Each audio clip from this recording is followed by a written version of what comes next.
Friends, मैं Vinod sir और पिछली क्लास में आपने देखा था कि सौरमंडल के 2 ग्रह हो चुके हैं। मुझे लगता है कि फैक्ट टू फैक्ट उससे क्वेश्चन छूटे नहीं हैं, और अगर करंटली में छूटे हैं तो करंट की जिस दिन क्लास ली जाएगा उससे करंट टच करा के आपको समझा दिया जाएगा ऐसा क्यों हुआ। प्यारे, एक चीज ध्यान दीजिए, आप तीसरी ग्रह है अर्थात पृथ्वी ग्रह, पहली चीज तो पृथ्वी को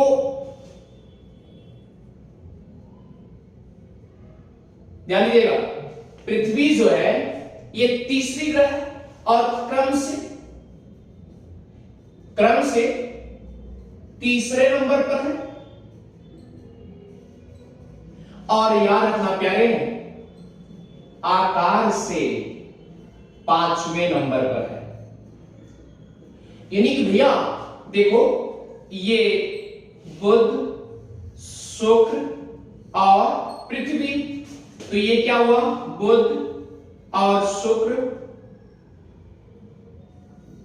बुध शुक्र और पृथ्वी, तो ये क्रम से तीसरे नंबर पे हुआ ना, तो क्रम से तीसरे लेकिन आकार में 5वें नंबर से। प्यारे ध्यान दीजिएगा, अब सवाल इसका नहीं है, सवाल इसका है, ये हमने आपसे बताया था कि जितनी भी ग्रह हैं सौरमंडल में, जितनी ग्रह हैं सभी ग्रह सूर्य से ही प्रकाशमान होती हैं। उनके पास कोई ऊर्जा नहीं है कि स्वयं अपने आप ऊर्जावान हो जाए, प्रकाश हो जाए, ऐसा कुछ नहीं। जब भी प्रकाश मिलेगा, जब भी लाइट मिलेगी, जब भी उजाले का कंडीशन आएगा, तो प्यारे ध्यान देना, सूर्य से ही रोशनी मिलती है, अदरवाइज नहीं हो सकता। और अगर हमारी पृथ्वी ना घूमती, अगर हमारी पृथ्वी ना घूमती तो शायद ये सभी कंडीशन ना होता, रात रात रह जाता, दिन दिन रहता है। और इसका मतलब पृथ्वी घूर्णन कर रही और इसीलिए दिन रात की परिक्रमा भी हो रही है, दिन रात ऐसा हो रहा है। तो प्यारे ध्यान देना, ये पृथ्वी सूर्य का चक्कर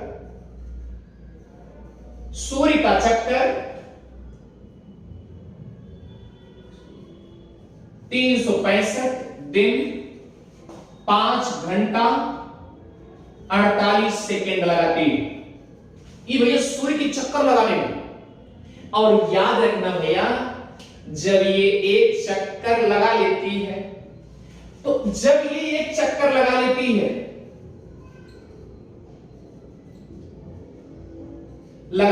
है, तो इसी को सौर वर्ष कहा जाता है।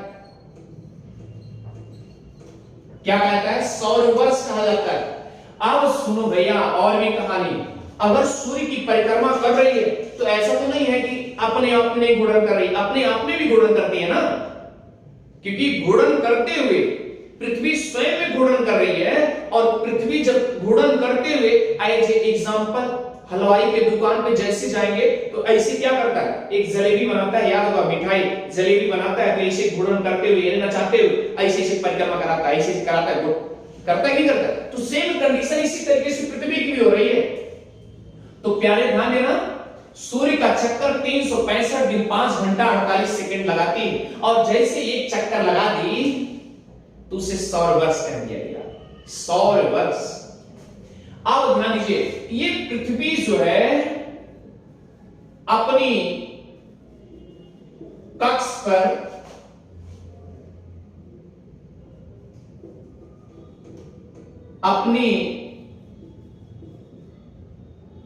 पर जो घूर्णन करती है प्यारे, तो याद रखना 23 घंटा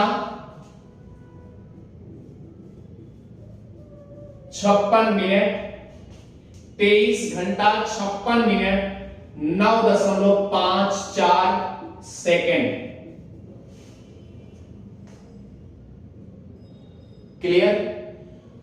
तो एग्जैक्टली प्यारे ध्यान दीजिएगा, इसे लगभग अप्रॉक्स में लगभग 24 घंटा मान लिया जाता है। अब बताइए, 24 घंटा मान लिया गया तो 24 घंटा बराबर यहां पर मान लिया जाता है कि एक दिन हुआ। क्लियर? दूसरी बात यह है कि एक चक्कर लगाने में 365 दिन 6 घंटा लगाती है, 6 घंटा लगाती है। क्लियर? तो इसी को बताया गया प्यारे, इसी को लगभग यानी 365 दिन 5 घंटा 48 मिनट, इसको लगभग मान लिया जाता है कि 365 दिन 6 घंटा मान लिया जाता है। अब आप सोचिए, एक चक्कर अगर 365 दिन 6 घंटा लगा रही है, 365 दिन 6 घंटा लगाती है, तो प्यारे दूसरा चक्कर भी 365 दिन 6 घंटा लगाएगी। क्लियर? फिर तीसरा चक्कर 365 दिन 6 घंटा लगाएगी, ये भी क्लियर।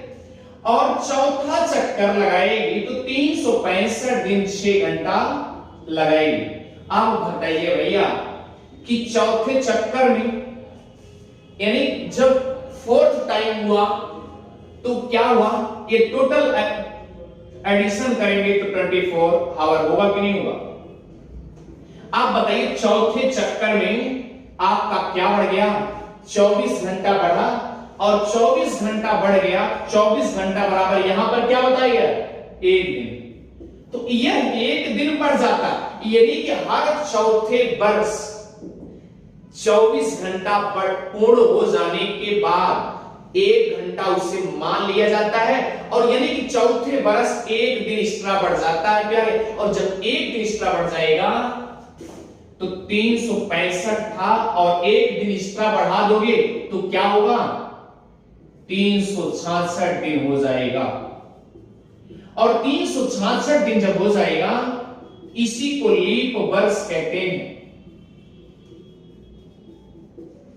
इसी को लीप वर्ष कहते हैं। और ध्यान दीजिए, और अगर 365 दिन है, इसको साधारण वर्ष बोलते हैं, कहते हैं। क्लियर? इसीलिए जब भी पूछा जाता है लीप वर्ष निकालने के लिए तो 4 से ही भाग दिया जाता है, क्योंकि 4 वर्ष में 1 दिन एक्स्ट्रा बढ़ा हुआ है, इसीलिए 4 से। कैलेंडर तिथि मुहूर्त इस तरीके से जब दिन वगैरह निकालने पड़ते हैं तो 4 से निकाल करके ही आप निकाल सकते हैं, अदरवाइज कोई व्यवस्था नहीं। तो अब सवाल उठता है प्यारे, 365 दिन साधारण वर्ष कहते हैं और 365 में 1 जोड़ दिए 366 दिन होता है, तो ये आपका लीप वर्ष हो गया हुआ। और ये प्यारे ध्यान दीजिएगा, ये जो लीप वर्ष जुड़ा हुआ है, यानी कि लीप वर्ष में जो 1 दिन जुड़ा हुआ है वह फरवरी के ही महीने में जुड़ता है। फरवरी 28 की होती है जब साधारण वर्ष होता है, और जब लीप वर्ष आ जाता है, लीप वर्ष में फरवरी, ये आपके साधारण वर्ष में 28 दिन का और लीप वर्ष में 29 दिन का हो जाएगा। ये यानी फरवरी में ही जोड़ा जाता है। तो प्यारे ध्यान दीजिएगा, यही कंडीशन है। और एक चीज, दूसरी चीज ये है कि जब सूर्य का चक्कर पृथ्वी, याद रखिएगा, सूर्य का चक्कर पृथ्वी क्या कर लेती है, 365 दिन 5 घंटा 48 सेकेंड, लगभग 365 दिन 6 घंटा लगाती है। तो एक चीज और है प्यारे कि सूर्य जो है, पृथ्वी अपनी या अपने कक्ष पर जब घूर्णन करती है तो प्यारे ध्यान देना, उसे दैनिक